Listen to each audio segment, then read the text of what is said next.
નમસ્કાર.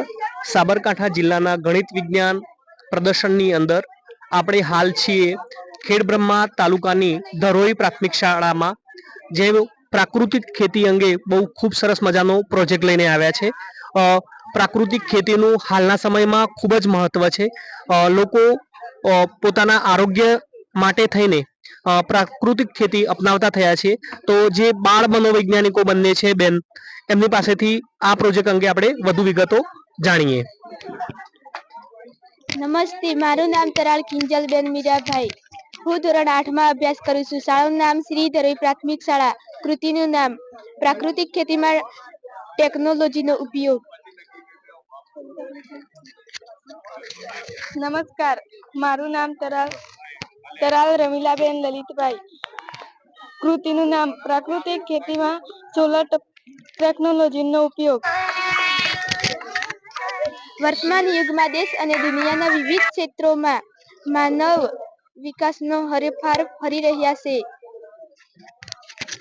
રિન્યુએબલ કુદરતી સંસાધન સૌર ઉર્જાનો ઉપયોગ કરી ટપક સિંચાઈ પદ્ધતિથી પાણીની અછતવાળા વિસ્તારોમાં સિંચાઈ કરી પાણીનો બચાવ કરી શકાય છે.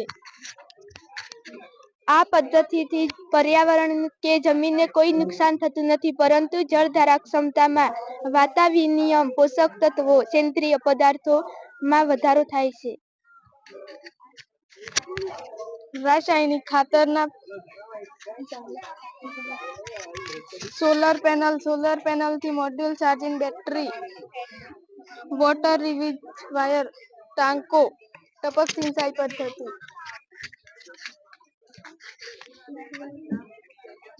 ફુવારા પદ્ધતિ.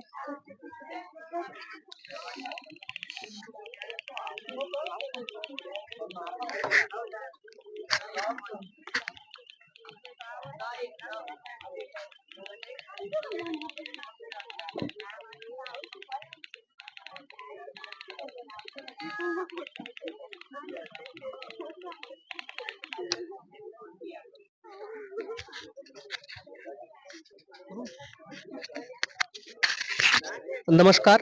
વધુ વિગતો માટે શાળાના શિક્ષક શ્રી અને પ્રોજેક્ટના માર્ગદર્શક સંજયભાઈ સાહેબ સાથે આપણે વાત કરીશું. નમસ્કાર સાહેબ. આપ આ પ્રોજેક્ટ વિશે અથવા કૃતિ વિશે થોડીક વધુ વિગત અમને જણાવશો? અમે શ્રી ધરોઈ પ્રાથમિક શાળા તાલુકો ખેડબ્રહ્માથી અમારી કૃતિ લઈને આવ્યા છીએ. અમારી કૃતિ છે વિભાગ 3માં કુદરતી ખેતી અંતર્ગત પ્રાકૃતિક ખેતીમાં મોડર્ન ટેકનોલોજીનો ઉપયોગ કરીને ખેતીનો જે ક્ષેત્ર છે એને વધુ સંપન્ન અને વધુ મોડર્ન ટેકનોલોજી સજ્જ કરવાનો અમારો હેતુ છે. આભાર સાહેબ. આપે સરસ મજાની કૃતિ રજૂ કરી, આનંદ થયો. ધન્યવાદ.